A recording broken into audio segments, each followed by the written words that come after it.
bonjour à tous et bienvenue à l'IUP. Aujourd'hui, nous allons enchaîner le deuxième volet des fondamentaux spirituels. La semaine dernière, nous avions parlé de la dimension de l'homme, de son origine.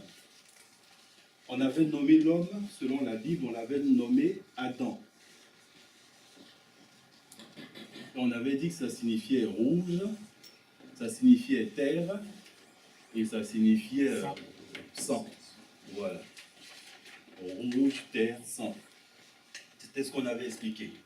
On avait dit qu'il était issu d'un espace. Et cet espace s'appelait l'Adama. L'Adama qui est en réalité la terre. Et c'est son lieu de conception, c'est son espace matriciel. Son lieu de conception, là où il était créé, là où il était formé. Donc on avait survolé la Genèse, parce qu'on avait fait une corrélation entre l'origine et la Genèse. La Genèse qui représente la création. Donc en partant dans la Genèse, on avait cité des versets, on avait lu la Genèse pas à pas pour essayer de comprendre ce qu'elle voulait nous expliquer. Et on avait compris que la terre était informe et vide et qu'il y avait les ténèbres à la surface de la terre. Tout ça, on l'avait lu et on avait dit que Dieu a déclaré que la lumière soit et la lumière fut. Et Dieu avait séparé la lumière d'avec les ténèbres. Donc on avait parlé de la consistance de la Adama. On avait dit que sur la Adama, elle était informe et vide et il y avait de la ténèbre là-dessus. Donc c'était informe et vide, ténèbres et abîme.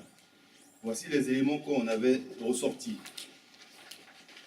Informe et vide, ténèbres et abîme. Ensuite, on a dit que Dieu a déclaré une chose. Il a demandé que la lumière soit. Et la lumière fut aussitôt.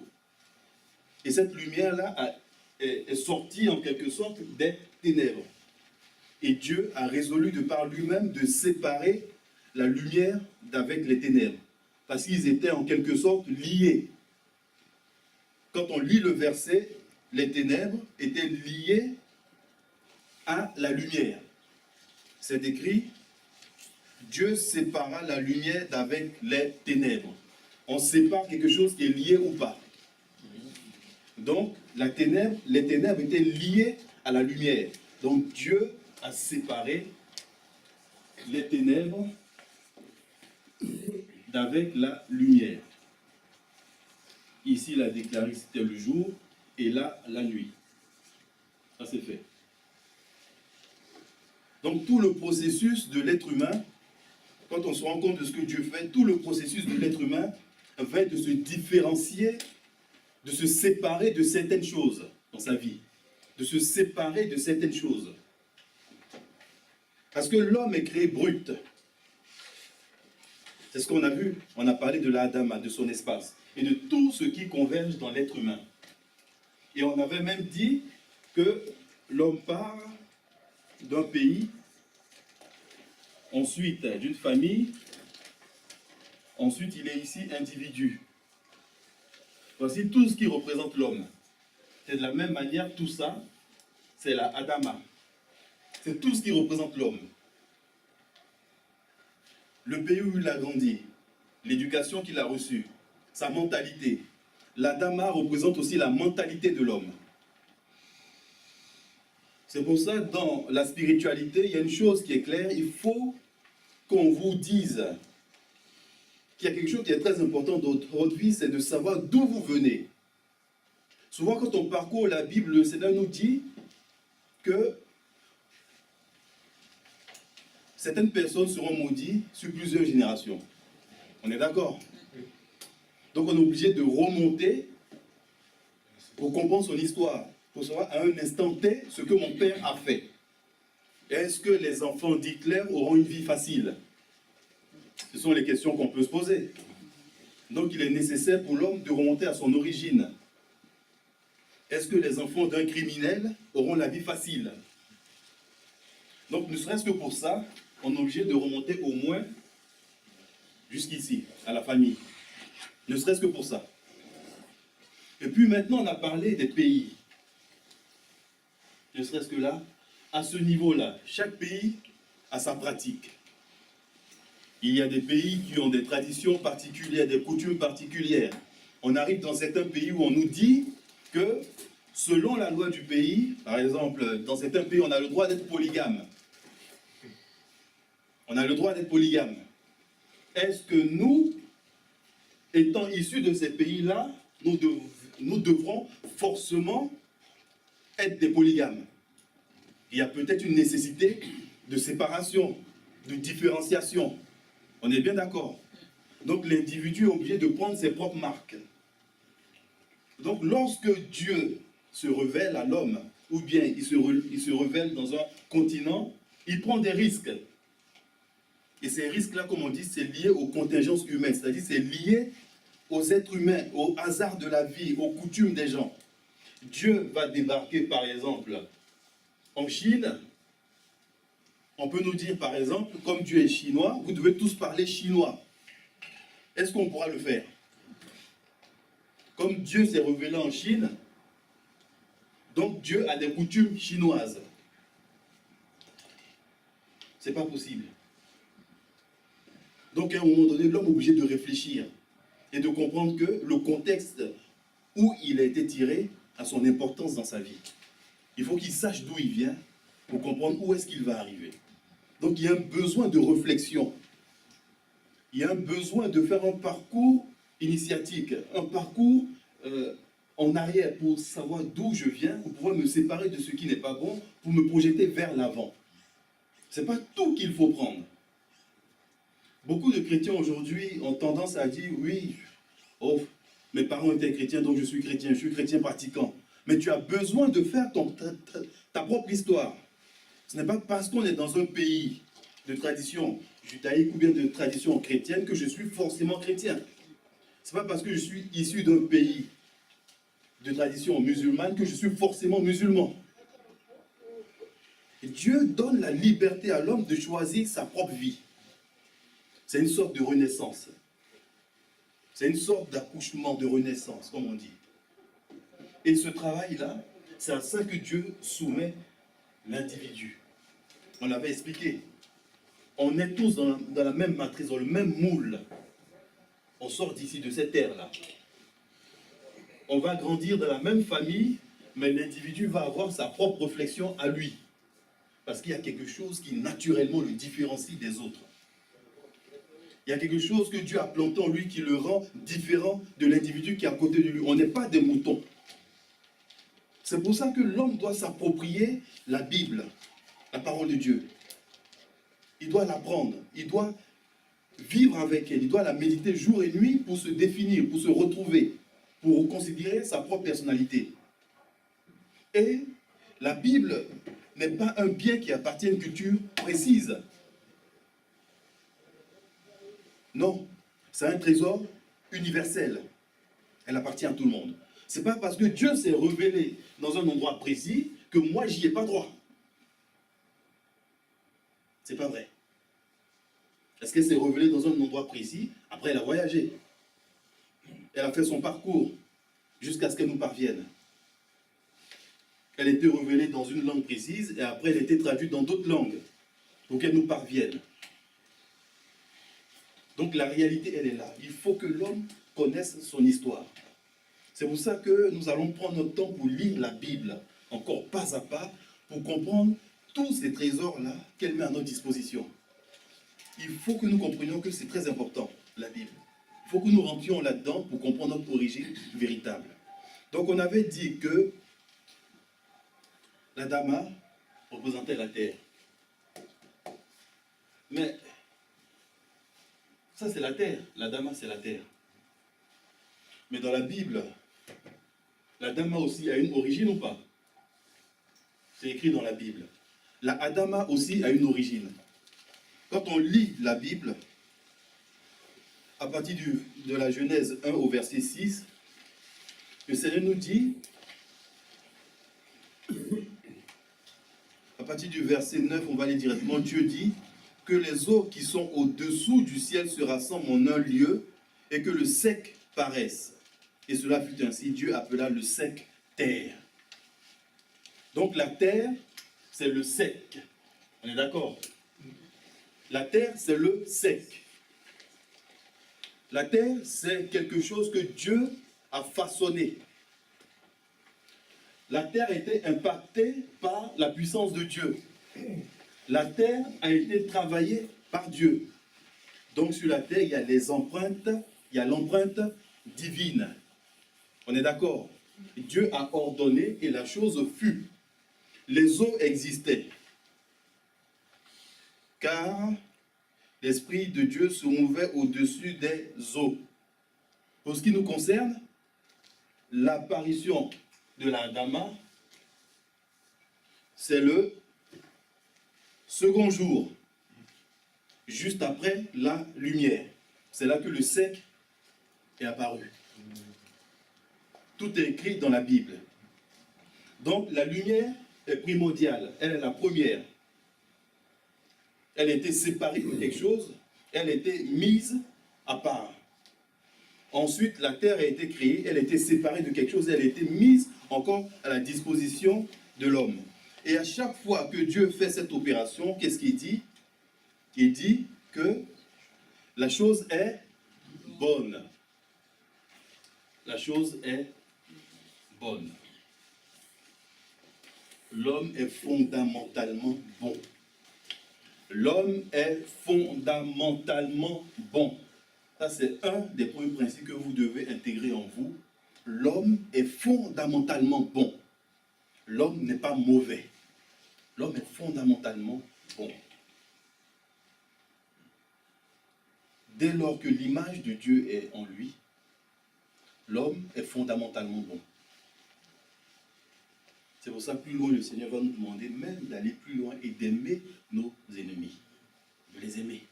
Dans la pédagogie divine, on part sur des hommes bruts qui ont initié la loi du talion. Tu tues, je tue. Après, Dieu dit grandissez parce que Dieu évolue avec les hommes. Mettons, vous êtes prêts à comprendre d'autres choses. Mettons, vous allez arriver maintenant à ce qui s'appelle l'amour du prochain. L'amour du prochain, l'amour de l'ennemi même. Et après, vous allez vivre ensemble au fur et à mesure. Parce que vous allez comprendre que on n'a pas à lutter contre la chair et le sang. La chair et le sang, ce qui représente l'être humain. Ce qui représente Adam. La Adama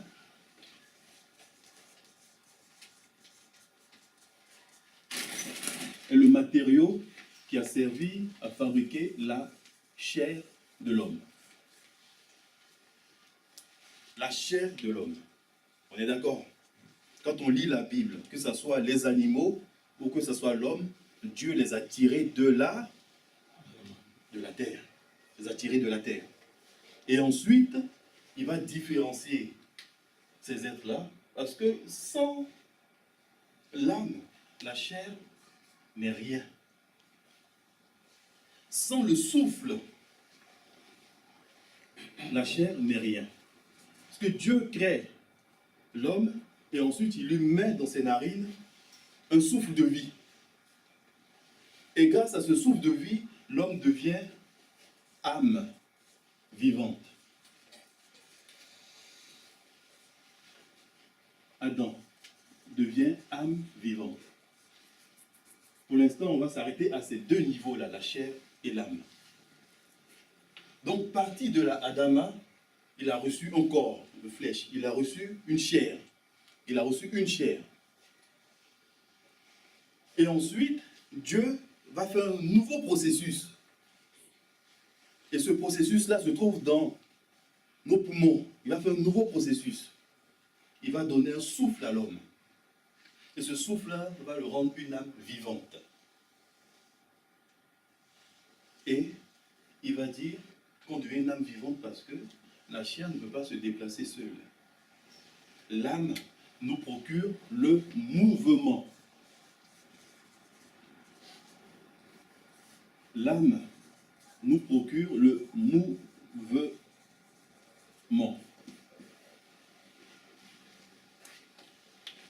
Quelqu'un qui se meut, quelqu'un qui se déplace, c'est quelqu'un qui vit.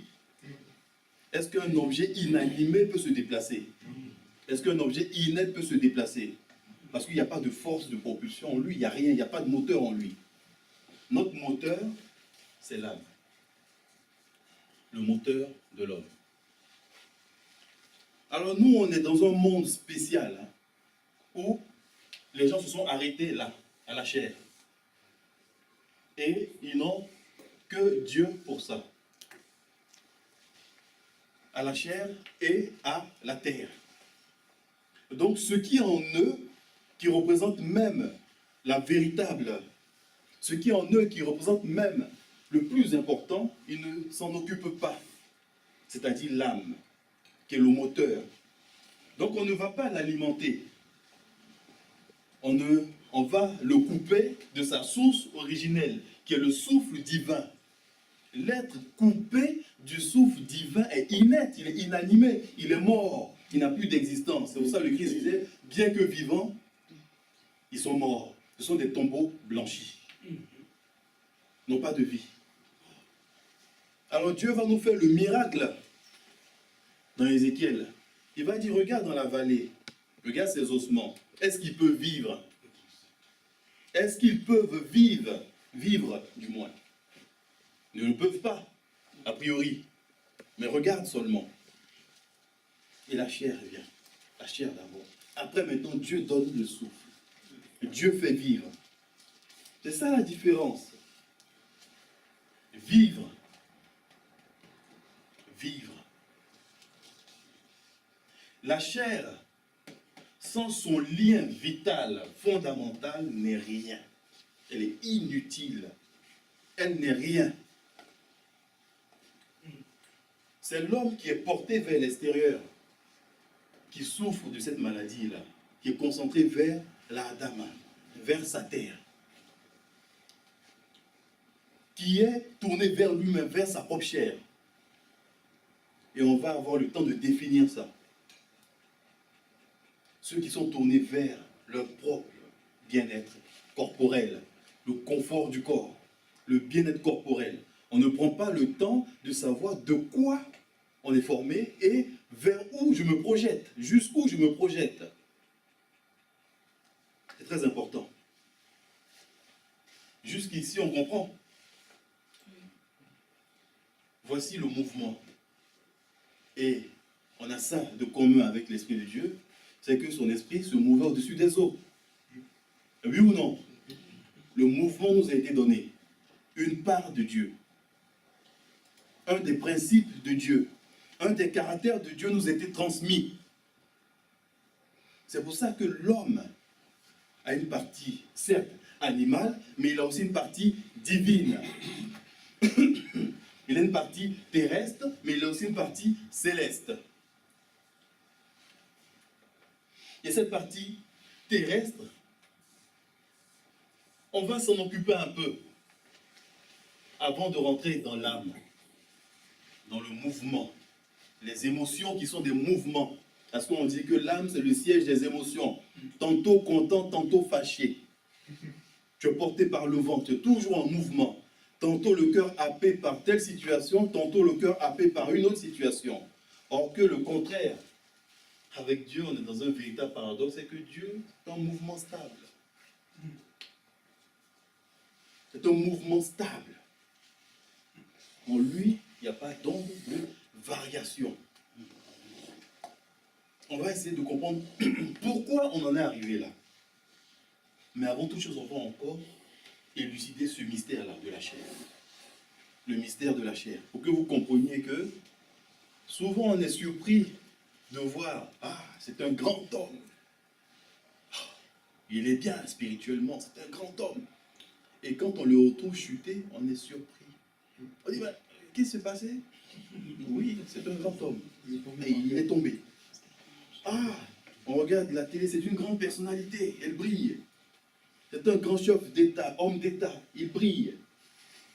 Mais on va le piéger sur ses instincts basiques, ses instincts de base, charnels. Sur les instincts de base. Parce que il n'a pas compris que c'était celui-là qui pouvait alimenter ça et qui pouvait modifier et transformer ça. Et il s'est arrêté, il est figé. Or que la terre, à l'origine, C'est une sorte d'énergie. Quand on dit l'espace matriciel, le ventre de la femme, tout peut en sortir. Des jumeaux, des quintuplés, des quadruplés, des sextuplés, des centuplés, tout peut en sortir. Tout peut en sortir. C'est de la même manière, l'espace matriciel est puissant. Hein? La chair, là, c'est puissant. Et le travail d'action sur la chair n'a pas été encore terminé par l'homme. Parce que Dieu se retire et il laisse l'homme maintenant travailler, comme je vous ai expliqué la dernière fois, pour rentrer maintenant dans le Shabbat, dans le jour du Seigneur, dans le divin, à l'image de Dieu, selon sa ressemblance. Il faut maintenant arriver à la ressemblance de Dieu. Il y a un mouvement, il y a un déplacement, il y a un objectif qui nous a été donné. Arriver à la ressemblance de Dieu. C'est différent entre l'image et le caractère. On est bien d'accord? Ressembler à quelqu'un, c'est différent. Être l'image de quelqu'un, c'est différent. Parce que, pourquoi est-ce qu'on est l'image de Dieu? On a été tiré de la terre. On a pris une masse, un peu comme de la pâte à modeler. Et cette pâte-là, on y a mis une sorte de modèle. On a appuyé là-dessus comme un moule. On a mis un modèle. On a retiré ce qui en est sorti. L'individu qui en est sorti. Mais quand l'individu sort de cette pâte-là, c'est quoi sa consistance? C'est la pâte à modeler. À moins qu'on prenne le moule et on y verse une substance spécifique. Pour ne pas que l'alliage soit altéré. On peut verser par exemple, je ne sais pas quoi, bon, de l'aluminium, tout ce qu'on veut, et il en ressort quelque chose. Mais là, pour ce qui nous concerne, on a pris la terre et on l'a façonnée. Donc on est purement et simplement terre. Et cette terre a un pouvoir terrible. Un pouvoir terrible. Parce que Dieu y a mis toutes sortes d'ordres pour la création, la bénédiction, pour la fécondité. Dieu a tout mis dans la terre. Parce qu'elle sort des eaux. Et c'est de cette eau-là qu'il s'est servi aussi pour créer les cieux qu'on n'a pas définis encore. Il a créé la terre et les cieux. Donc la terre a une capacité énorme quand elle est bien utilisée. De l'homme peuvent sortir de bonnes choses comme des mauvaises choses. Mais quand il fait de très bonnes choses, c'est exceptionnel. Donc c'est ça la valeur de l'homme. C'est pour ça qu'on dit efforcez-vous à faire du bien. Ne vous lassez pas de faire du bien. C'est cette quête de la perfection là en fait qui va définir notre véritable nature. Au fur et à mesure, comme dit saint Paul, on va enfanter le Christ. Au fur et à mesure, on deviendra comme Dieu. C'est très important. Donc on est issu de la terre. Et alors on se dit, mais pourquoi est-ce que le Christ a pris cette terre-là pour guérir l'aveugle? Quel est le pouvoir qu'il y a dans cette terre-là? La terre fait partie du monde de la création. C'est elle qui est le monde de la création. On se sert d'elle pour créer toutes choses. C'est normal. Toutes nos maisons sont faites à base de quoi? Ils sont allés dans le ciel pour chercher un matériau.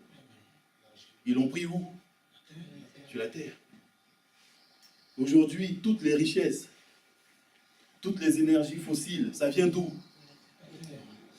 Tout ce qui nous environne vient d'où? De la terre. Notre origine, malgré cela, on la vilipende. Mais quand c'est pour l'utiliser, on est les premiers.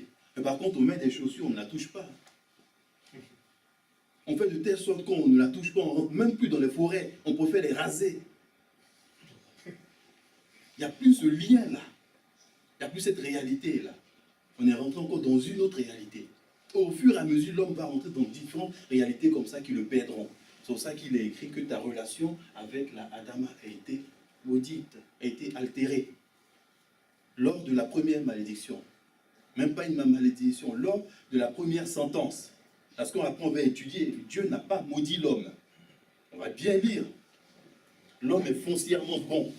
Mais ses pensées sont mauvaises. Il faut qu'on comprenne de quoi l'homme est fait. Il y a le monde de la pensée, on appelle le monde de la création. Il y a le monde de la pensée, qui est aussi le monde de la formation. Et il y a le monde sensible. Parce que nous, maintenant, on vit dans le monde sensible. On vit dans le monde sensible, c'est-à-dire un monde qu'on peut toucher, un monde qui nous concerne, qui concerne nos sens. Tout ça, ça va être défini. Mais comprenez bien où est-ce que vous vous êtes retrouvés.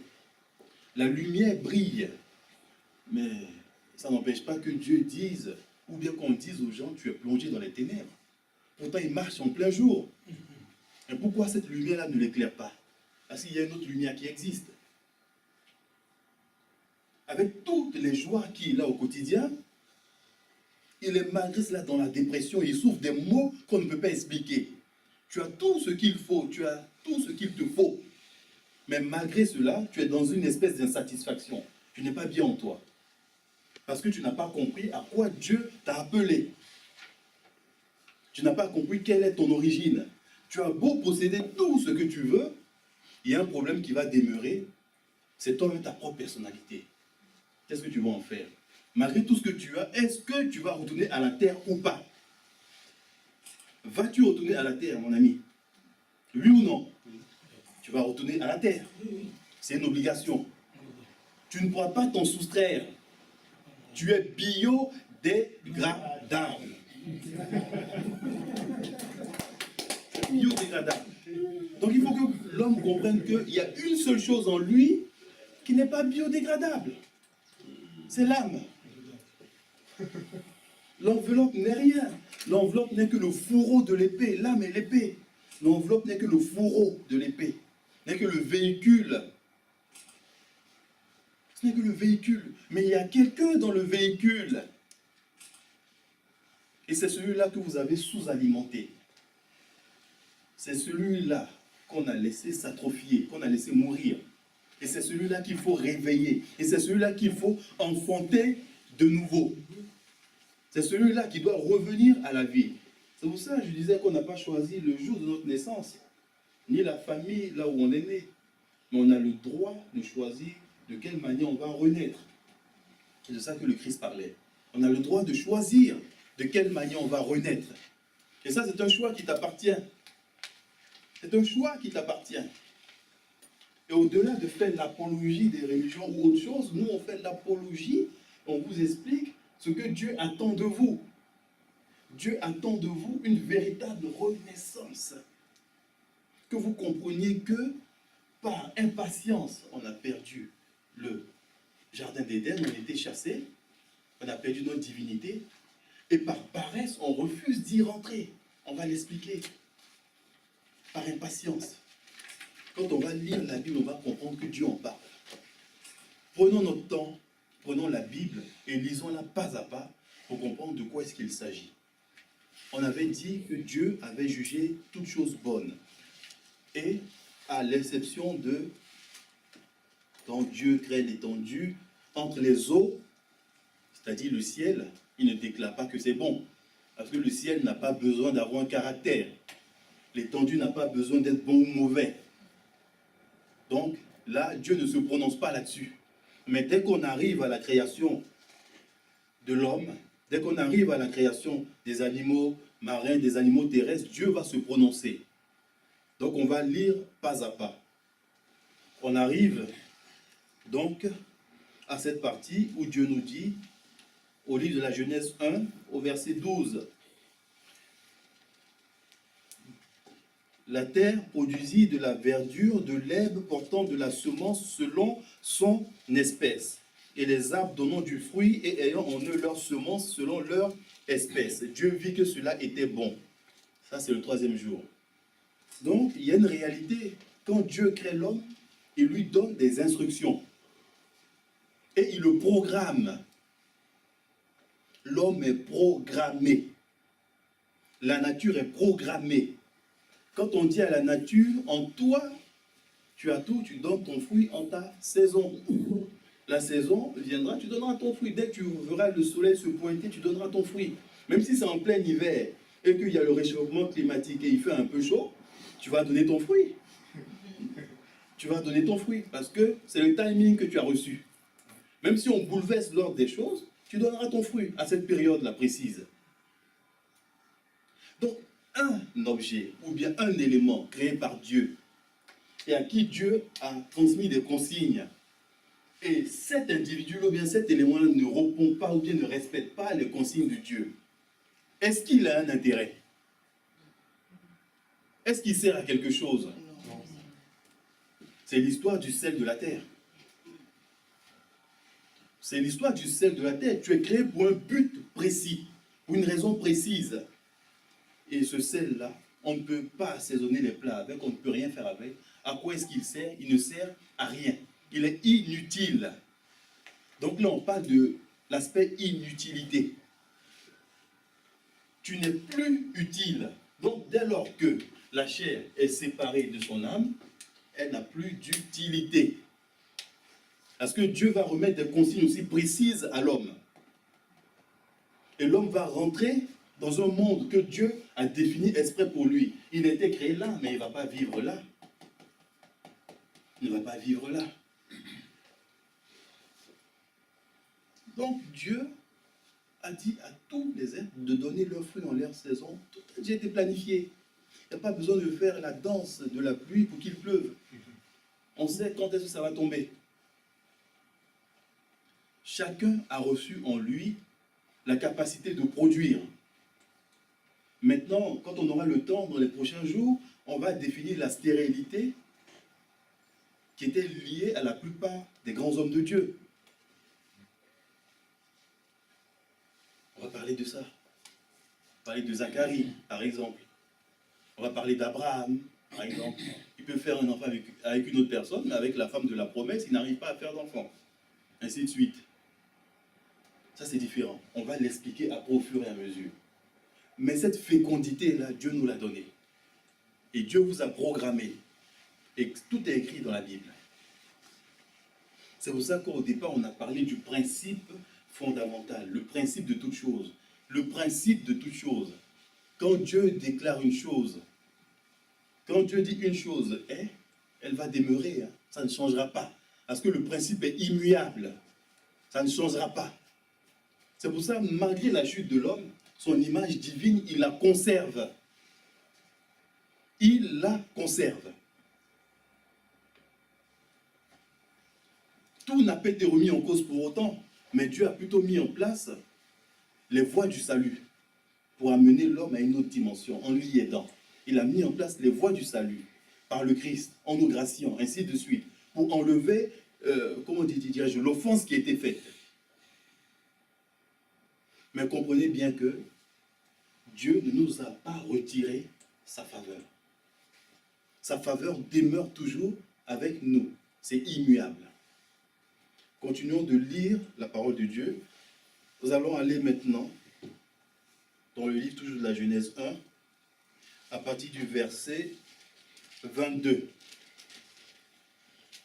Dieu les bénit en disant, « Soyez féconds, multipliez et remplissez les eaux des mers, et que les oiseaux multiplient sur la terre. » Il en fut ainsi, ce fut le 5e jour. Et plus haut, Dieu vit que cela était bon.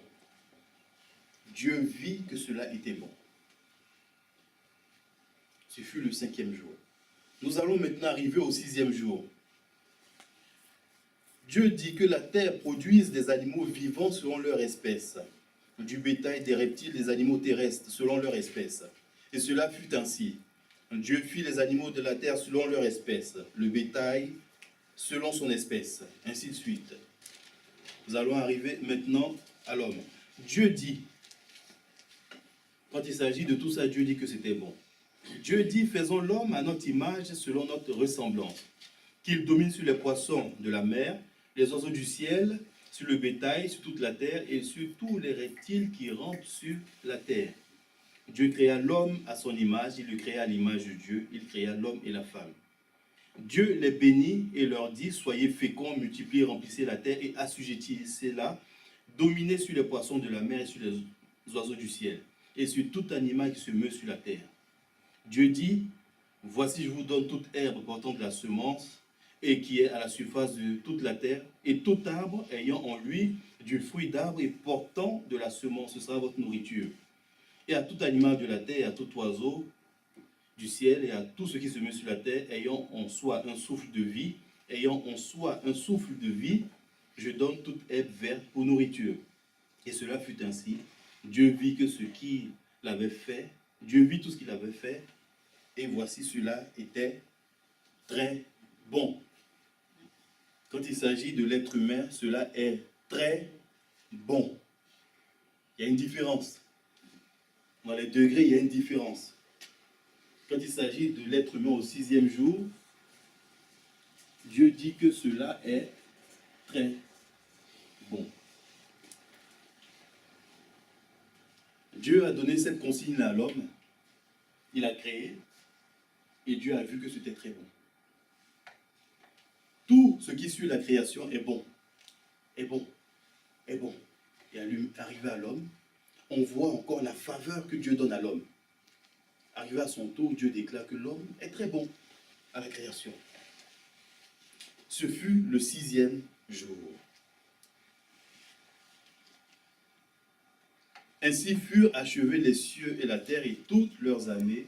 Dieu acheva au 7e jour son œuvre qu'il avait faite. Il se reposa au 7e jour de toute son œuvre qu'il avait faite. Dieu bénit le 7e jour et le sanctifia, parce qu'en ce jour, il se reposa de toute son œuvre qu'il avait créée en la faisant.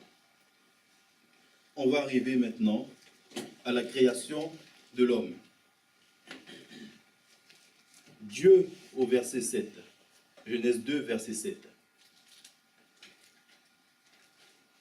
Dieu forma l'homme de la poussière de la terre et souffla dans ses narines un souffle de vie, et l'homme devient un être vivant ou une âme vivante.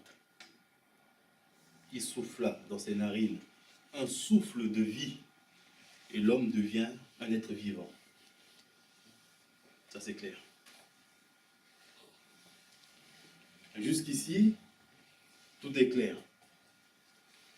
Voici les dimensions qu'on a. Dieu nous a créés et il nous a mis son souffle. On est devenu un être vivant. Grâce à ce mouvement-là, on est devenu vivant. Maintenant, Dieu va décider une seconde étape pour l'homme. En ce qui concerne maintenant la fonction de l'homme. La fonction de l'homme.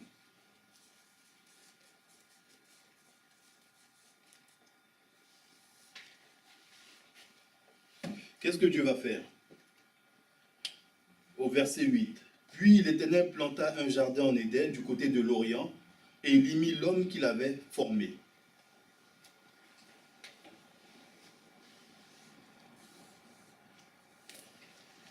Là, on va parler d'une nouvelle notion qui rentre en compte. Cette notion-là, ce nouveau mot, c'est Éden.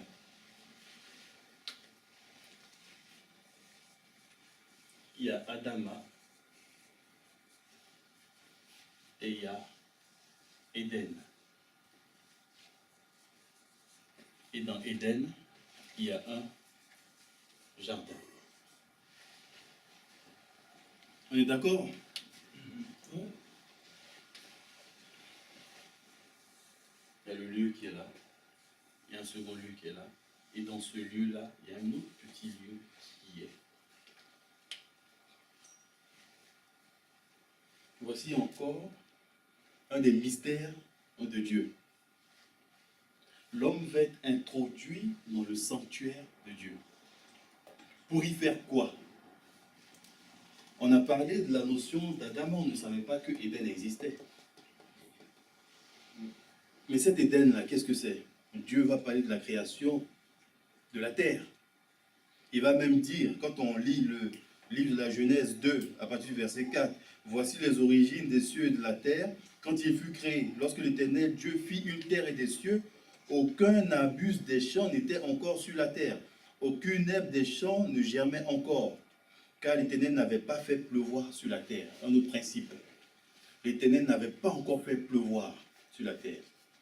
Dieu a dit que tout cela soit, mais il y a un mécanisme qui existe. Dieu n'avait pas encore fait pleuvoir sur la terre, donc il n'y avait pas encore d'arbustes. Et il n'y avait point d'homme pour cultiver la terre. Si c'est deux principes. Il faut que Dieu fasse pleuvoir et il faut qu'il y ait l'action de l'homme. Donc il y a l'action de la nature, des éléments, et il y a encore l'action de l'homme. Donc, dans l'univers dans lequel on est, il faut qu'on comprenne que chacun joue sa partition. On ne peut pas inventer des miracles.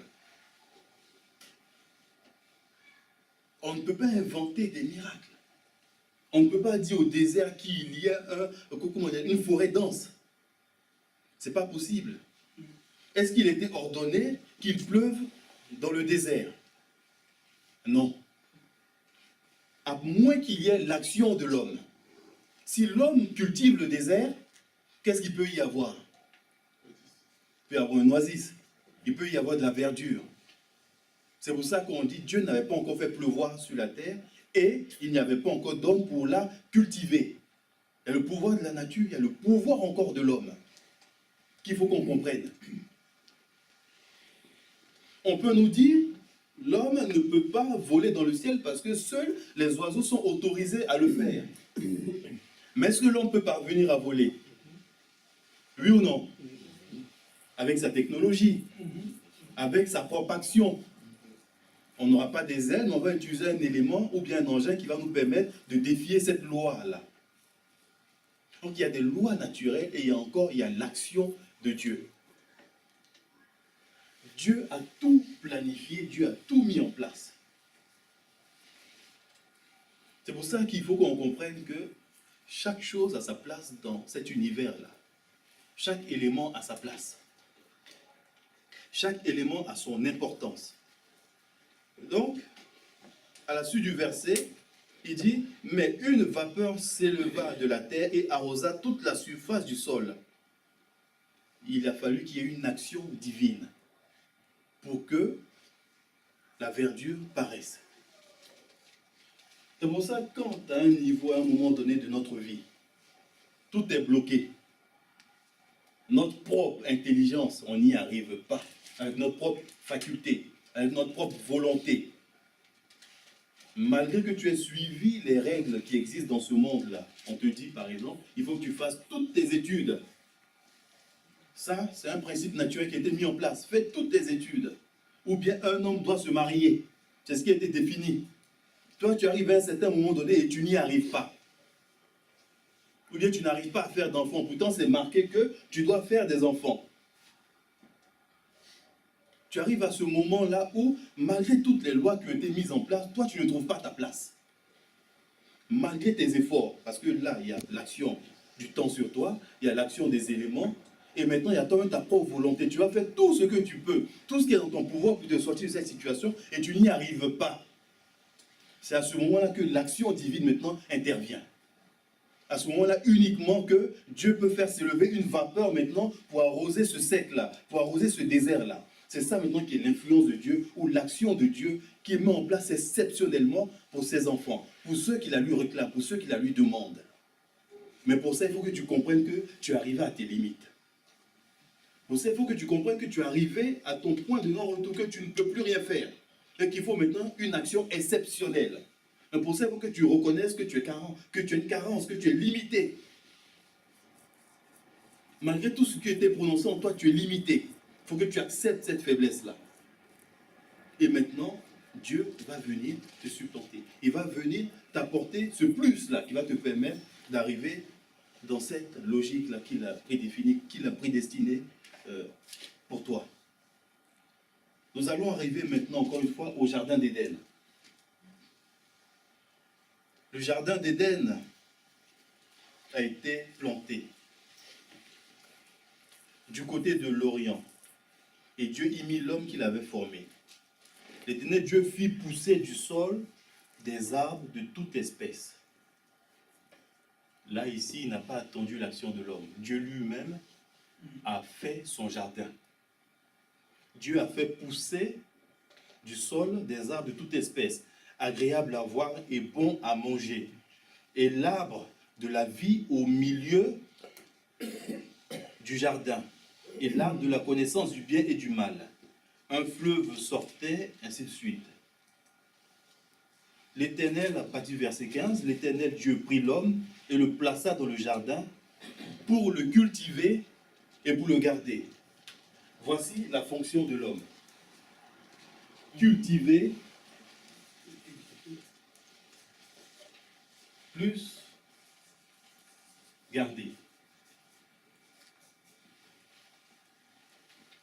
cultiver et garder le jardin de Dieu. La première mission de l'homme. Et tout ça, la spiritualité, c'est en rapport avec la prêtrise. C'est en rapport avec la prêtrise. Sacrificateur. Avec la fonction de l'homme originel, qui est de servir Dieu, de servir dans la maison de Dieu. Sa première fonction originelle, elle est là. Première fonction ontologique de l'homme, c'est ça. Ce n'est pas de manger, ce n'est pas de boire, mais c'est uniquement de cultiver et de garder le jardin de Dieu. Dans la spiritualité, ceux qu'on appelle les gardiens, ce sont des anges. Ce sont les anges qu'on appelle les gardiens. Voici une nature encore de l'homme, une nature angélique. Et celui qui est affilié à ça, à la culture ou à la garde du bien de Dieu, c'est l'ange de la prêtrise. Et cet ange-là, on va le définir après. C'est un chérubin. Ce sont les chérubins qui sont affectés à ça. Et ils ont cette mission-là. Voici la mission première de l'homme. Cultiver et garder le jardin de Dieu. Comme Christ dit, comme la parole de Dieu nous dit, nous sommes tous ouvriers dans le champ de Dieu. Quel que soit, malgré ce qui s'est passé, cette mission nous a encore été redonnée. Ce travail nous a encore été redonné. Nous sommes tous ouvriers dans le champ de Dieu. Dieu nous a confié ce qu'il y avait de plus excellent. Ce jardin-là, essayez de faire jouer votre imagination. Il ne s'agit pas d'un jardin sensible comme vous pouvez le penser. Mais projetez-vous peut-être dans un sanctuaire de Dieu. Projetez-vous peut-être dans le temple de Dieu, dans son autel. Et comprenez maintenant quels sont ces éléments qui sont mis à votre disposition et comment est-ce que vous devez les entretenir. Comment vous devez vous cultiver vous-même. Et comment vous devez vous garder vous-même. Essayez de comprendre ce que Dieu attend de vous dans la réalité. Cultiver et garder. Et à côté de nous, justement, il y avait un chérubin qui était chargé de nous garder aussi. Parce que le pouvoir de garder peut-être lui était donné aussi. Et ce chérubin-là, c'est qui?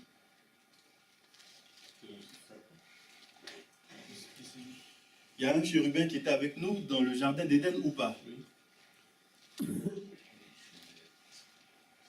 Y avait-il un chérubin avec nous dans le jardin d'Éden? Oui. Il y avait un chérubin avec nous dans le jardin d'Éden. Il nous gardait dans le jardin d'Éden. Ange de lumière, chérubin, qui nous gardait ici et qui nous enseignait cet art du service. Nous allons continuer à lire. Parce que la lumière est primordiale, elle vient avant la terre. L'ange de lumière est primordial, il vient avant nous. Comprenons la réalité des choses. Et comment est-ce qu'elle doit nous aider à sortir de nos ténèbres? Comment est-ce qu'elle doit nous aider à nous différencier, à sortir du monde animal dans lequel on est, pour entrer dans le sacrifice, dans le service divin, pour bien rentrer dans le sabbat. On ne rentre pas dans le sabbat dans le désordre, mais on a reçu des leçons de savoir-vivre. On sait comment se tenir dans un lieu saint. On sait comment se tenir dans une assemblée sainte. On sait qu'il y a une entité qui est là, peut-être qu'on ne voit pas, parce qu'on était projeté dans un autre monde, mais cette entité-là est bien là. Ce n'est pas parce qu'on a perdu le pouvoir de voir Dieu que Dieu n'existe pas. Et dans cet apprentissage dans lequel on est rentré, pour apprendre à voir Dieu, pour apprendre à le servir encore une fois, il faut qu'on fasse gaffe où est-ce qu'on pose les pieds. Il faut qu'on soit dans une attitude sacrée devant le sacré. Dans une attitude solennelle en face du sacré. Pour ne pas souiller le sacré. Donc l'objectif de l'homme, en fait, qui a été chassé d'ici après son péché, parce que dans ce lieu-là, dans ce jardin, non seulement il cultivait, il gardait, mais il était dans une chose qui est très importante. Il était dans la présence de Dieu. C'est quelque chose de très important.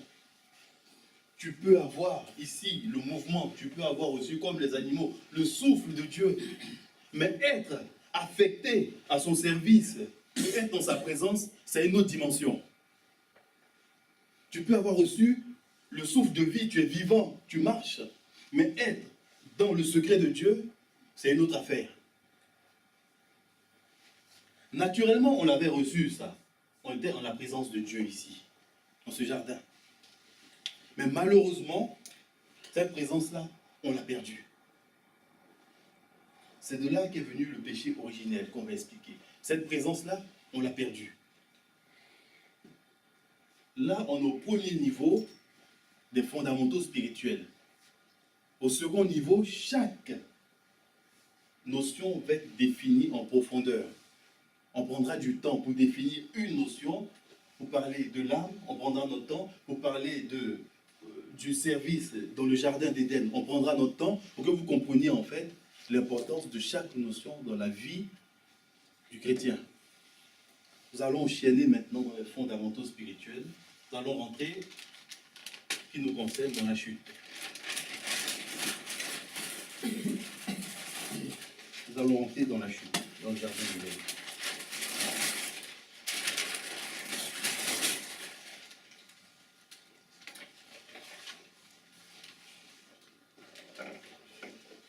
La chute. Et pour parler de la chute, il va nous falloir parler avant tout de la confiance que Dieu avait mis en l'homme.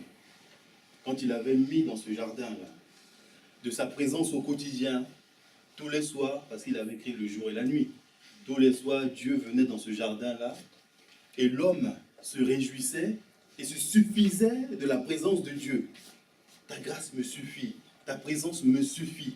La présence de Dieu uniquement lui était suffisante, était vitale. C'était à ça qu'il servait. L'homme était en contact permanent avec Dieu. Parce que l'homme était dénué de tout péché. Il n'y a que le péché qui nous prive de la présence de Dieu. L'homme étant un nouveau-né, un bébé, un nouveau-né dans la création, l'homme n'avait pas encore de péché à son actif. L'homme n'avait pas encore de découvert en ce qui concerne le péché. L'homme ne devait rien à Dieu. L'homme n'avait rien fait de mal. Donc Dieu était en sa présence, parce que l'homme était un être pur, sans péché et sans tache. Voici ce que l'homme était. Donc Dieu pouvait se présenter à l'homme. Chaque soir, Dieu venait là, dans ce jardin. Et l'homme se réjouissait de Dieu. Et il était alimenté. Et l'ange se chargeait de l'éducation de l'homme. Genèse 2, verset 18. Le Seigneur nous dit, on va aller au verset 15. L'Éternel Dieu prit l'homme et le plaça dans le jardin d'Éden pour le cultiver, pour le garder. L'Éternel lui donna 7 ordres à l'homme. Tu pourras manger de tous les arbres du jardin, mais tu ne mangeras pas de l'arbre de la connaissance du bien et du mal, car le jour où tu en mangeras, tu mourras. Première interdiction en ce qui concerne le jardin d'Éden. Tu ne mangeras pas de ça, sinon tu meurs. L'Éternel Dieu dit, il n'est pas bon que l'homme soit seul. Ainsi de suite. Donc, Dieu décida de créer une seconde personnalité à côté de l'homme. Il a créé Ève. On en est tous conscients. L'Éternel Dieu dit, l'homme quittera son père et sa mère, et s'attachera à sa femme, et ils deviendront une seule chair. L'homme et la femme étaient tous deux nus, et ils n'en avaient point honte. On insiste sur ce principe-là. L'homme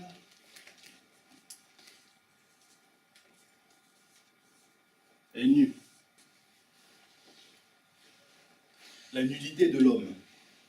L'homme est nu. L'homme était nu. Ça, c'est la première forme de l'homme. L'homme était nu. C'est grâce à cette nudité-là qu'il pouvait voir Dieu. C'est grâce à cette nudité-là qu'il pouvait être en présence de Dieu. Et il n'en avait point honte. Parce que pour eux, ce n'était pas un mal. Ils n'en avaient point honte. La honte n'existait pas encore. Donc, Genèse 3. On va rentrer encore dans d'autres choses. Le serpent était le plus rusé de tous les animaux des champs que l'Éternel Dieu avait fait. Il dit à la femme, Dieu a-t-il réellement dit, vous ne mangerez pas de tous les arbres du jardin? Dieu a-t-il réellement dit? Réellement dit. C'est pas Dieu a-t-il dit, mais dans la réalité, ce qu'il a dit. Est-ce qu'on te l'a dit ou bien est-ce qu'il te l'a dit?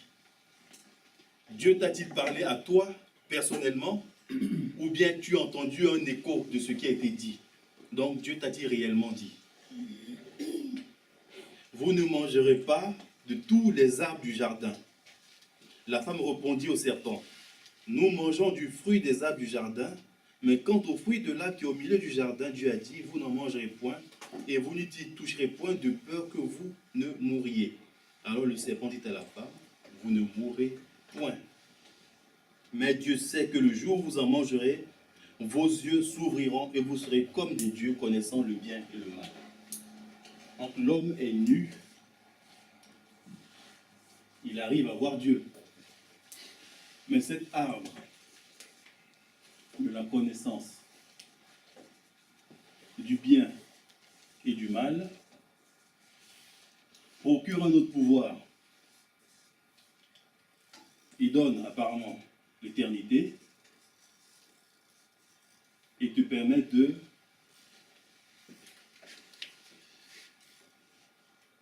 le jour où vous en mangerez, vos yeux s'ouvriront et vous serez comme des dieux. Il donne l'éternité, il te met, il te rend semblable à Dieu, c'est-à-dire qu'il te fait brûler les étapes, tu deviens comme Dieu.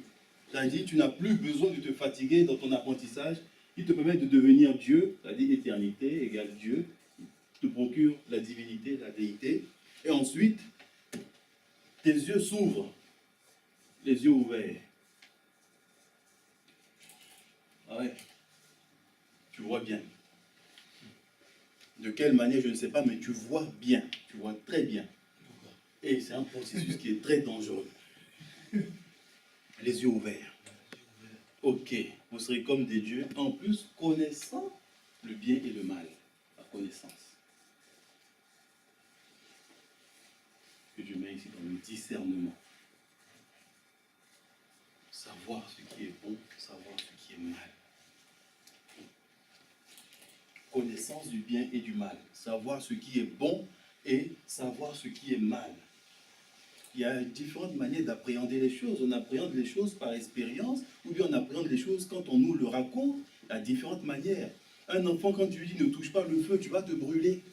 Ne touche pas le feu, tu vas te brûler. Il ne sait pas encore. Tu lui as juste donné des consignes. Tu lui parles, mais il n'a pas encore fait l'expérience du feu. Donc il ne peut pas savoir de lui-même si le feu brûle, ou si le feu chatouille, ou si le feu rafraîchit. Il faut qu'il fasse sa propre expérience. La connaissance du bien et du mal, on te la procure. Donc tu brûles toutes les étapes. Tu dis, ah, ça c'est mauvais, ça c'est bon. Ça c'est ange de la mort, ça c'est ange de la vie. Et sachant que dans la Bible, quand Dieu demande à l'homme de nommer chaque animal, Dieu se met en retrait.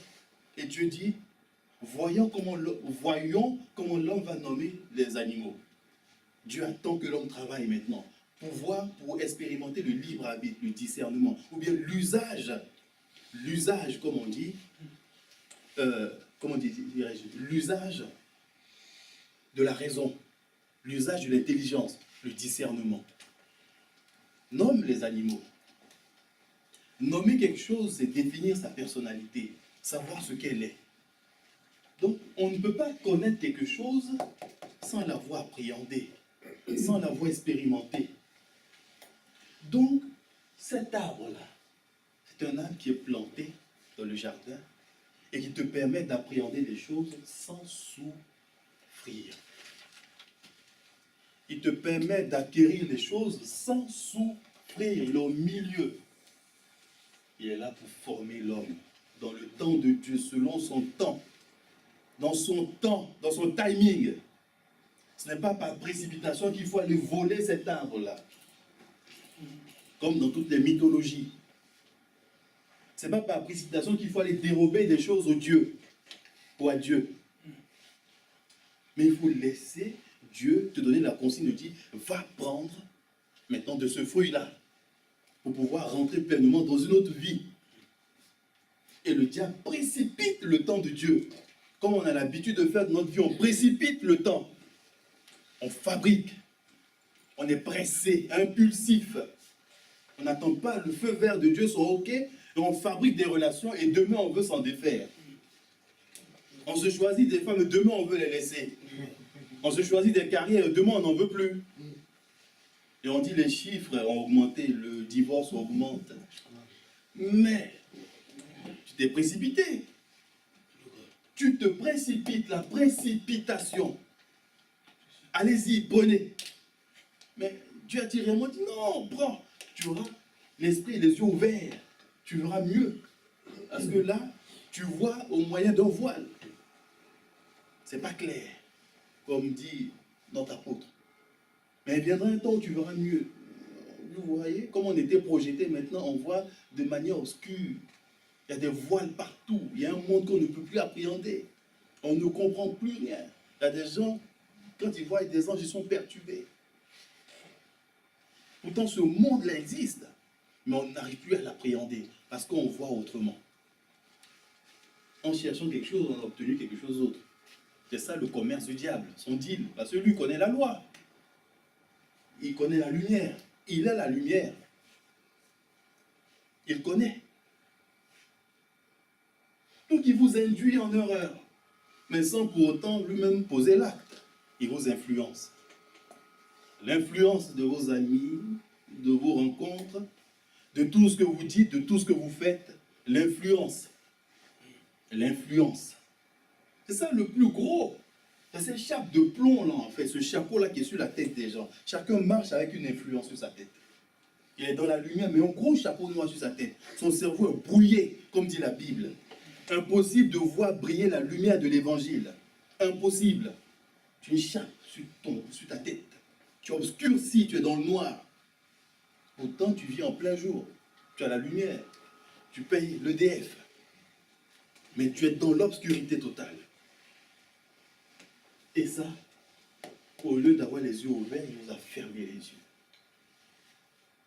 On est obligé de pratiquer maintenant une espèce d'ascèse, d'être dans une discipline, d'être dans des jeûnes, dans la prière, dans une méditation intense, pour ne serait-ce que voir le guide divin qui marche avec toi, ne serait-ce que voir le monde qui t'entoure véritablement.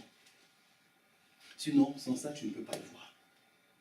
Mais on ne va pas trop s'éterniser, on va continuer pour comprendre un peu les grandes époques de la Genèse, pour qu'on comprenne bien les leçons qu'il y a derrière.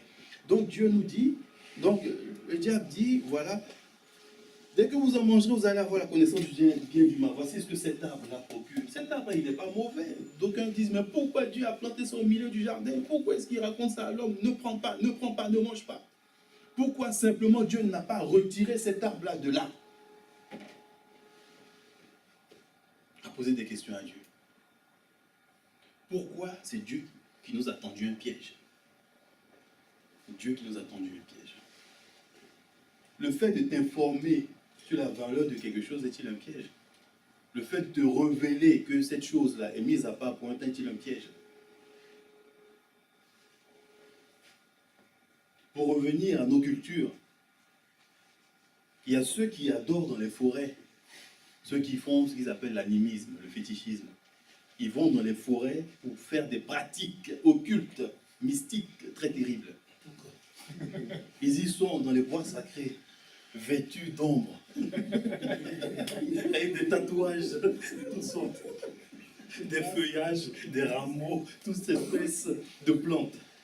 Et ils font des pratiques. Et ils confèrent un pouvoir à la forêt. Donc les gens disent, mais pourquoi Dieu a-t-il créé la forêt? S'il n'a pas créé la forêt, ça allait aller. On n'allait pas avoir des gens qui font ce genre de pratiques-là. Dieu aurait dû ne pas créer la forêt. Mais tu allais manger quoi, mon ami? Sans forêt, tu allais manger quoi? La forêt a son utilité. Sans forêt, comment est-ce que tu vas avoir de l'oxygène, de l'ombre? Tu vas détruire l'Amazonie, tu vas continuer? Dis, mais pourquoi est-ce qu'il y a la mer? Hein, on ne voit plus sur la mer parce qu'on a peur de Mamiwata. On a peur de Yemandia, on a peur des esprits des eaux. Ne jamais faire de plongée. Parce que si tu vas en bas, tu vas découvrir des esprits impurs. Parce qu'on confère des pouvoirs terribles. Parce qu'à l'époque, on n'avait pas une véritable connaissance des éléments qui nous entouraient. Donc on leur prêtait des pouvoirs, des forces. La peur. La peur, on alimentait la peur des gens. La peur. Et dans cette peur-là, on rajoutait maintenant ce qui s'appelle les superstitions, les amulettes, les talismans. Beaucoup ne sortaient jamais de leur village parce qu'ils avaient peur de traverser la mer. Et ceux qui avaient compris l'utilité de la mer prenaient des bateaux et traversaient la mer. Et quand ils arrivaient, ils vous ramenaient des miroirs. Il y a une logique à toute chose. Il y a une logique. Si tu n'appréhendes pas l'élément, tu n'en seras pas maître. L'élément, tu le vois comme, ah, c'est un totem, c'est tabou. On n'y touche pas. Mais d'autres viendront prendre cet élément-là qui est ton Dieu, ils vont le récupérer, ils vont l'exposer dans un musée. Et toi, tu vas pleurer parce que tu n'auras plus de pluie dans ton village. Mon Dieu est mort, mon Dieu est parti en vacances. À l'étranger. Voilà une réalité qu'on doit comprendre. Connaître la création de Dieu pour connaître la place de chaque élément. Pour que vous n'ayez plus peur, que la peur s'arrête. Pour ça, le Seigneur dit que la vérité va nous affranchir. La vérité va nous affranchir.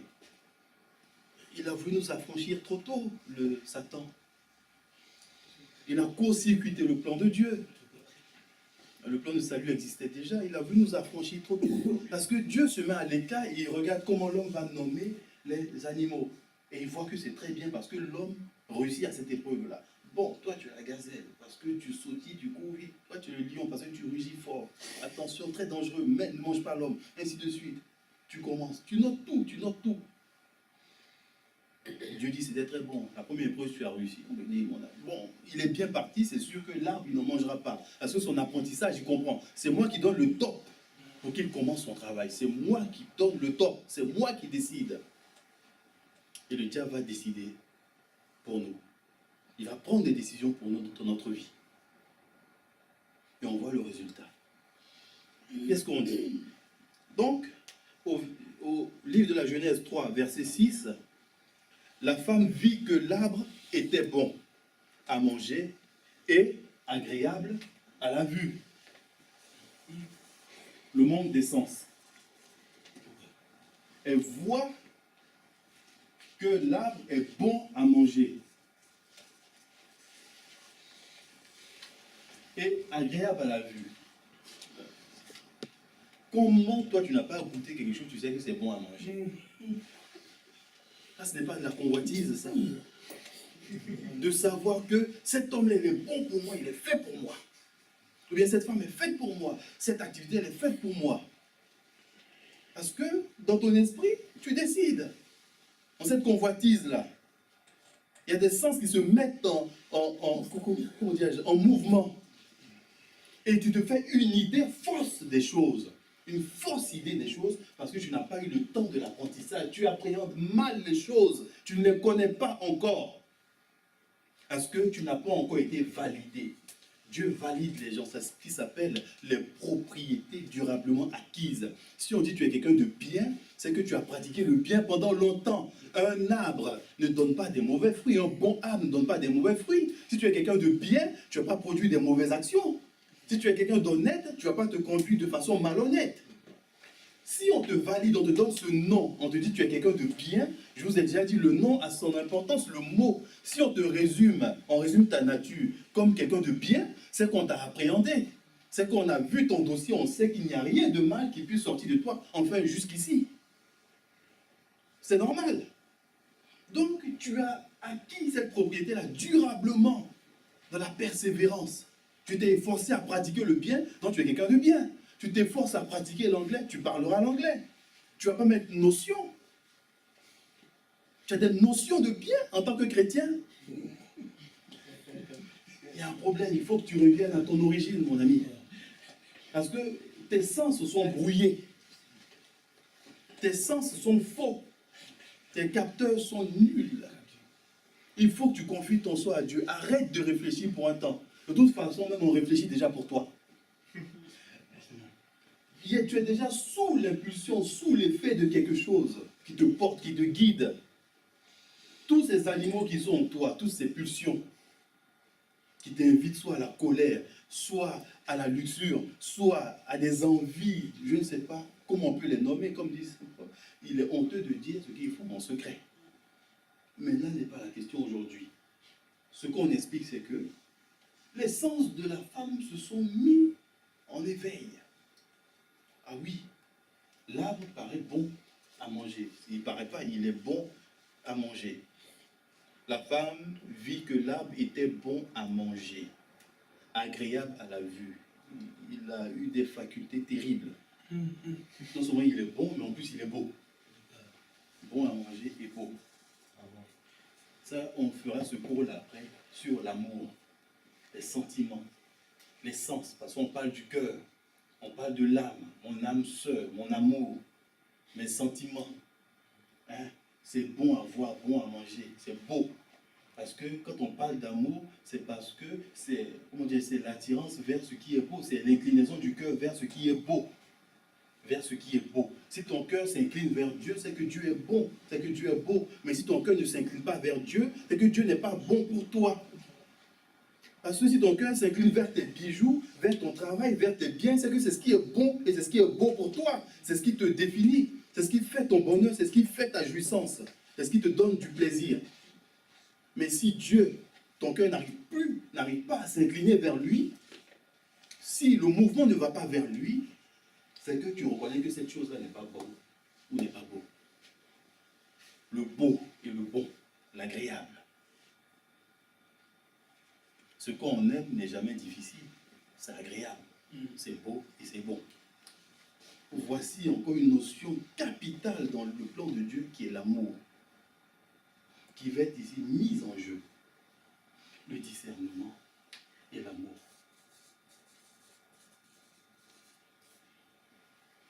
Sans parler de la fidélité et du respect de Dieu, de la crainte de Dieu et de son instruction, de ses instructions. Voici des choses qui vont être abattues petit à petit, juste par l'action du diable. Abattre les fondements même de la création, les fondements même de l'être humain. On va les abattre un par un. La femme vit que l'arbre était bon à manger et agréable à la vue. Bon, je mets beau, on ira plus vite. Et qu'il était précieux pour ouvrir l'intelligence, mon précieux. Il est précieux. Mon pouvoir qui va te consumer. Il est précieux pour ouvrir l'intelligence. Ah, mon Dieu. Il est précieux. Vous voyez comment la création prend le pas sur le Créateur. Dieu crée un arbre. Et cet arbre-là, on lui donne toute la divinité, on ne donne rien à Dieu. Au contraire, on se cache, on se soustrait de la présence de Dieu. On ne remarque pas que Dieu est précieux, il est beau et il est bon. Mais par contre, un bon travail, c'est précieux. Comme on dit, les prédications de prospérité, des gens qui rentrent déguisés dans l'œuvre de Dieu, déguisés dans le service de Dieu, juste pour des intentions bien cachées. Il faut que je sois un leader prospère, que j'ai des grosses voitures, ce que d'autres ont fabriqué. Il faut que tu ailles prier Dieu pour les obtenir. Mais il va travailler. Tu n'es pas obligé de rentrer dans une œuvre pour qu'on t'explique comment être un chrétien prospère. C'est écrit dans la Bible. Cela t'a été donné. Il faut juste que ton imagination soit active. C'est tout ce qu'on te demande. Faire des mélanges de genres, pour altérer encore les objectifs de Dieu. Revenez à l'essentiel et à l'origine. Cherchez à savoir ce que Dieu attend de vous. L'arbre est précieux pour ouvrir l'intelligence et il rend intelligent. Comme je vous disais, c'est comme un enfant qui ne veut pas aller à l'école, qui préfère tricher, faire des antisèches. et on dit c'est la faute de Dieu. Tu préfères tricher. Quelqu'un vient te proposer de tricher. Pourtant, Dieu t'avait mis à l'épreuve au début. Il dit qu'il faut que l'homme, on va au livre de la Genèse 2, à partir du verset 20. On va au 19. L'Éternel Dieu forma de la terre tous les animaux des champs et tous les oiseaux du ciel. Il les fit venir vers l'homme pour voir comment il les appellerait. Dieu a fait venir les animaux vers l'homme pour voir comment il les appellerait, afin que tout être humain, tout être vivant portât le nom que lui donnerait l'homme. Et l'homme donna des noms à tout le bétail, aux oiseaux. Mais pour l'homme, il ne trouva pas de semblable, ainsi de suite. Donc Dieu a mis l'homme à l'épreuve. Ça n'a jamais été méchant. Ça n'a jamais été dans l'objectif de faire tomber l'homme. Mais c'est ta créature, c'est ton enfant, tu as le droit de l'éduquer. Ce droit-là, tu l'as quand même. Tu as le droit de le former. Le monde de la formation, tu as le droit de le former. Donc, clairement, Dieu n'avait pas l'intention de nuire à l'homme. Mais il voulait que par l'apprentissage, il voulait que par en appréhendant les choses, que l'homme petit à petit ouvre son esprit. Et ensuite, Dieu allait utiliser ces moyens-là, comme l'arbre de la connaissance du bien et du mal, pour valider ce qu'il fait. Simplement. Et ça a été court-circuité. On continue. Au chapitre 3 de la Genèse toujours, au verset 6. La femme vit que l'arbre était bon à manger et agréable à la vue, et qu'il était précieux pour ouvrir l'intelligence. Elle prit de son fruit et en mangea, et elle en donna aussi à son mari qui était auprès d'elle, et il en mangea. Les yeux de l'un et de l'autre s'ouvrirent, et ils connurent qu'ils étaient nus. Les yeux sont ouverts. Ça c'est ok, c'est validé. Et ils ont connu qu'ils sont nus. Là, il y a un trouble qui apparaît. Ok, c'est validé. Ils ont compris qu'ils sont nus. Leurs yeux sont ouverts. Les yeux de l'un et de l'autre s'ouvrirent. Alors, ayant cousu des feuilles de figuier, ils s'en firent des ceintures. Ils entendirent la voix de l'Éternel Dieu qui parcourait le jardin vers le soir. Sachez que tout ce monde qui est ici, au lieu que ça soit ce monde glorieux que Dieu devait nous donner, c'était transformé au monde de la convoitise, de l'avidité. C'est ce qu'ils appellent aussi le matérialisme. C'est-à-dire on est plus attiré par les biens de ce monde, par le matériel, que par Dieu. Le matérialisme qui vient s'opposer maintenant aux valeurs de Dieu, aux valeurs premières que Dieu nous avait données, le matérialisme. Comprenons bien son importance parce qu'on va après travailler sur ça. L'homme aime les biens, le matérialisme. On voit nos sociétés de consommation. On la voit tous. Comment est-ce qu'elle est faite? Voilà. Or qu'à l'origine, le Seigneur nous avait dit qu'un bien qui n'est pas utile ne sert à rien. Si toi tu es un portable et il n'a pas été programmé, il n'a pas de fonction, il n'y a pas de puce là-dedans, il n'y a rien, est-ce qu'il te servira à quelque chose? C'est inutile. C'est de la même manière pour Dieu, si tu es un élément qui ne sert à rien, mais pourquoi est-ce qu'il va t'utiliser? De la même manière, il te dit encore que ce que tu fabriques là, ces éléments, ils sont aussi inutiles pour ton salut. Ce sont des accessoires. Et toi, tu leur confères un pouvoir. Tu prends une statue, tu la tailles, tu te concentres là-dessus, tu invoques tes ancêtres, et tu casses des œufs là-dessus, et tu dis, voici mon Dieu. Le Seigneur te dit que ce que tu as programmé là, c'est inutile. C'est inutile parce que Dieu, lui, n'est pas là-dedans. Et depuis longtemps, il s'est vertu de dire ça à l'homme. Ta connexion avec Dieu est une connexion extérieure. C'est dans les arbres, c'est dans les biens, c'est dans le matériel, mais ce n'est jamais dans l'intérieur, c'est jamais au fond de toi-même. Là où je me positionne réellement, là, dans l'invisible, là, tu n'y es plus. Toi, maintenant, tu es dans le monde extérieur. Tu es dans la projection maintenant extérieure. Voici le problème de l'être humain. Il vit maintenant qu'avec ses sens, avec sa chair, avec son corps. Il ne vit plus avec son âme. L'âme qui le met en connexion avec Dieu. Donc tout ce qu'il va fabriquer doit lui donner cette sensation-là qu'il a perdue. Ma voiture, elle est précieuse. Je ne vais pas la passer à quelqu'un. Même s'il me faut 5 000 € pour vivre par mois, si j'en ai 100 000, ça me suffit. Enfin, ça ne me suffira pas. Je voudrais encore en avoir plus parce que c'est ce qui est précieux pour moi. Et la richesse d'un individu, bien de quelques individus, en fait, quelques individus vont prendre toute la richesse de toute la planète Terre. Ils vont être quelques-uns à se partager. À cause de leur avidité, ils vont créer ce qui s'appelle un déséquilibre sur d'autres continents, sur d'autres planètes, ou bien même dans leur pays. Parce qu'ils vont s'accaparer les choses. C'est de ce déséquilibre dont on parle.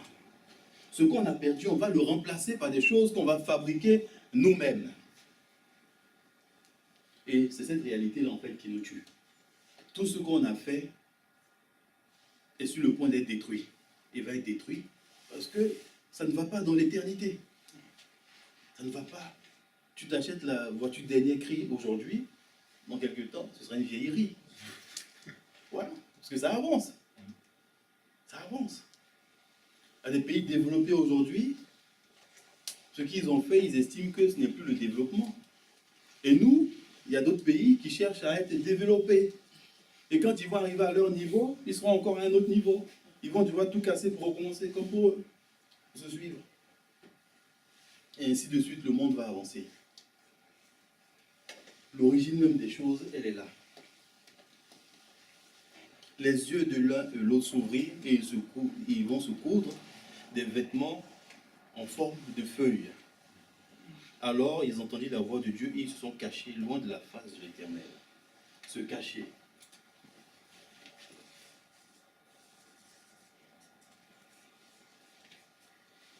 Se cacher de la face de Dieu.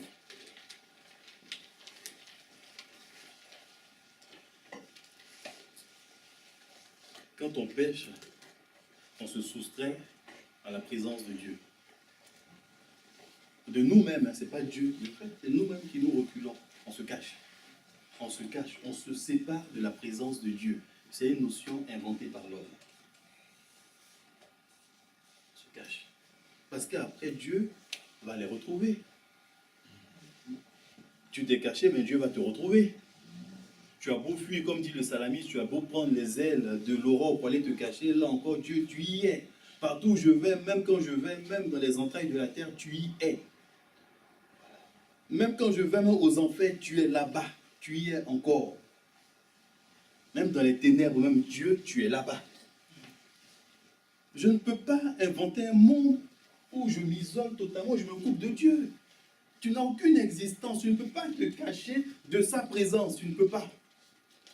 C'est ton choix, certes, parce que tu es dans la méconnaissance, dans l'incompréhension des choses.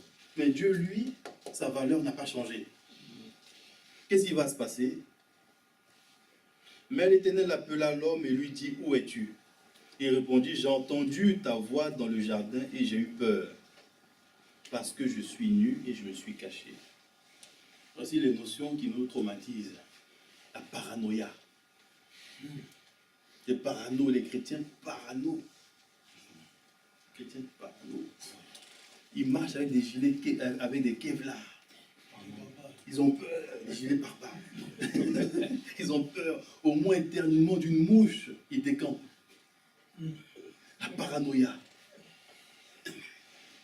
Cette notion-là vient d'ici, ce sont des péchés, comme on dit, originels. Des péchés basiques, de base, de l'homme primitif. Quand il voit qu'il pleut, que le tonnerre gronde, Dieu est fâché, il va creuser un truc, il va rentrer dans sa cabane. Il va avoir peur que le ciel lui tombe sur la tête. J'ai eu peur. Parce que je suis nu et je me suis caché. Sans compte de sa nudité.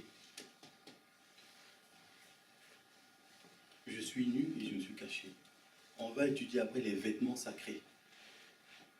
Les vêtements sacrés qui sont que ceux qui servent Dieu ont dans la réalité spirituelle. La manière dont ils sont vêtus. Souvent quand on lit l'Apocalypse, on nous parle souvent des fins lins, des tuniques, ainsi de suite, du vêtement. Les anges ne sont pas nus. Ceux qui servent Dieu ne sont pas nus. Mais toi, tu es un nouveau-né, tu as le droit peut-être d'être nu. Mais si de nouveau-né, on t'a greffé le cerveau d'un vieux, tu vas voir que tu es en couche, tu vas flipper, tu vas avoir peur. On t'a greffé le cerveau d'un vieux, pourtant tu es un nouveau-né. Tu n'as pas fini ta progression et tu as déjà récupéré le cerveau d'un vieux. Il y a un sérieux problème dans ta personnalité qu'il faut qu'on modifie, il faut qu'on change. Ce vieil homme, il faut qu'on le détruise. Pour que tu deviennes une nouvelle personnalité, pour que tu redeviennes comme un petit enfant. Il faut que tu acceptes de revenir à ce point-là. Au point où on a tous chuté de notre vie. Il faut revenir à ce point-là. À ce point crucial. Accepter de faire un retour sur ce point-là. Pour modifier ensuite notre avenir. Il faut accepter de le faire. Et qui t'a appris que tu es nu? C'est ce que Dieu lui dit. Cet apprentissage-là, comme je vous expliquais, cet apprentissage-là, je vous expliquais qu'on devait l'acquérir et c'est Dieu qui devait nous valider. Donc Dieu leur demande, mais comment, où tu as appris, dans quelle école es-tu allé? Est-ce à IUB ou dans quelle université as-tu appris que tu étais nu? Qui t'a dit que tu étais nu? C'est une notion qu'on ne t'a pas encore enseignée. C'est quoi la nudité? Tu ne sauras même pas me dire, mais dès que tes yeux sont ouverts, il y a une notion qui est entrée dans ta tête. Nu. Tu as commencé à courir partout. Tu as mis des feuilles. Mais est-ce que c'est négatif?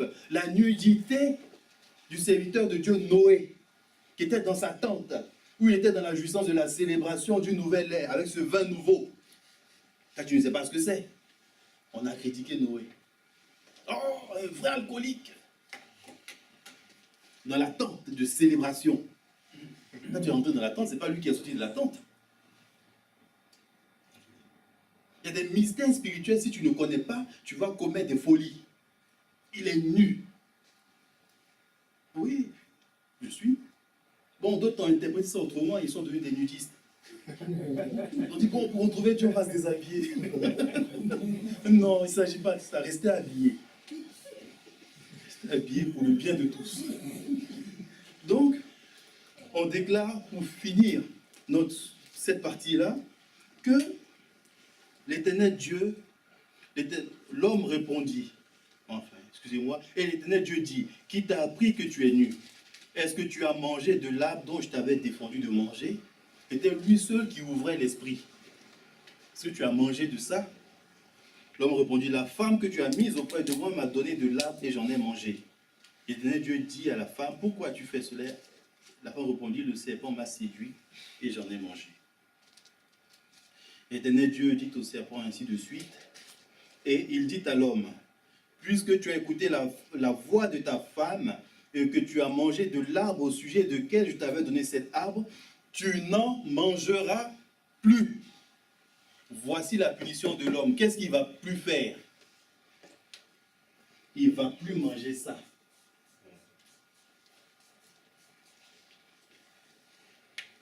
Ce cadeau-là, c'est fini. C'est la privation de ça. C'est tout. C'est ce que Dieu a dit.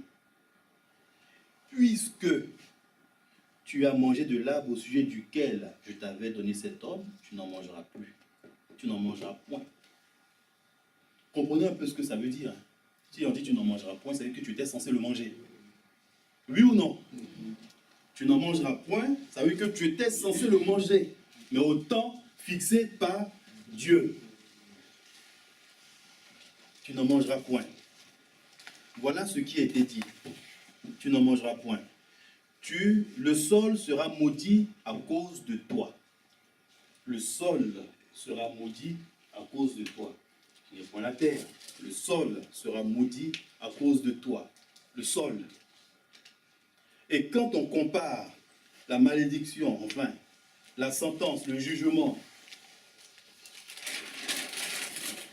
terminer, juste un parallèle, le jugement de Adam et Ève, quand on le compare à celui de Caïn, il y a une grande différence.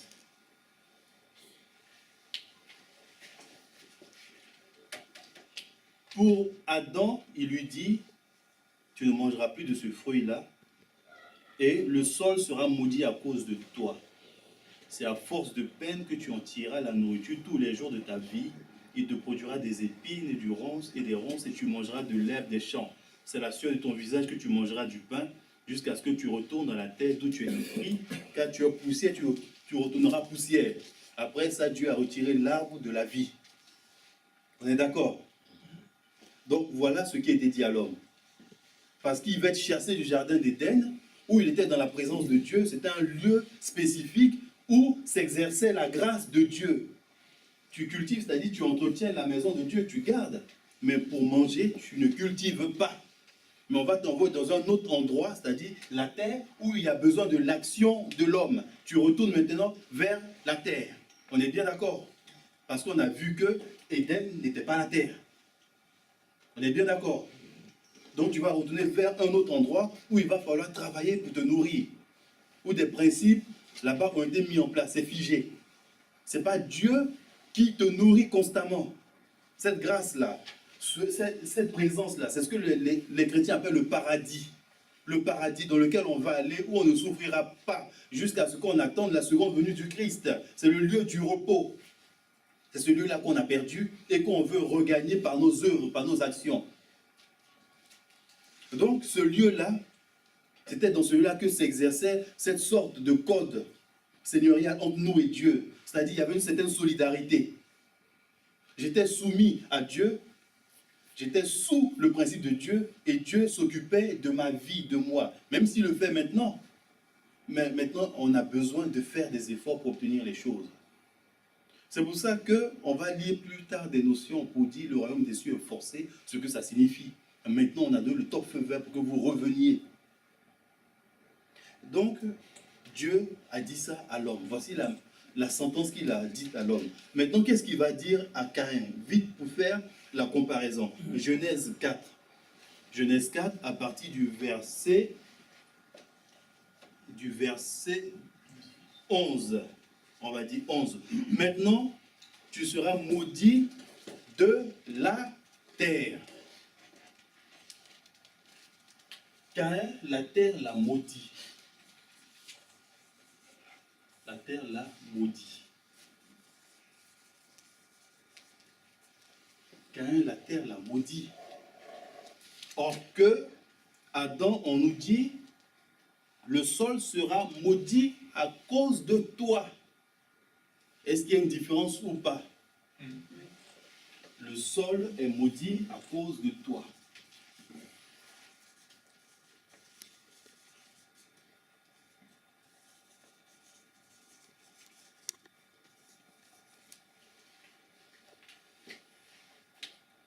Le sol est maudit à cause de toi et la terre t'a maudit. C'est deux notions différentes. On va réfléchir à ça et la prochaine fois, on va en discuter. Que Dieu vous bénisse. Amen. Et rendez-vous la semaine prochaine.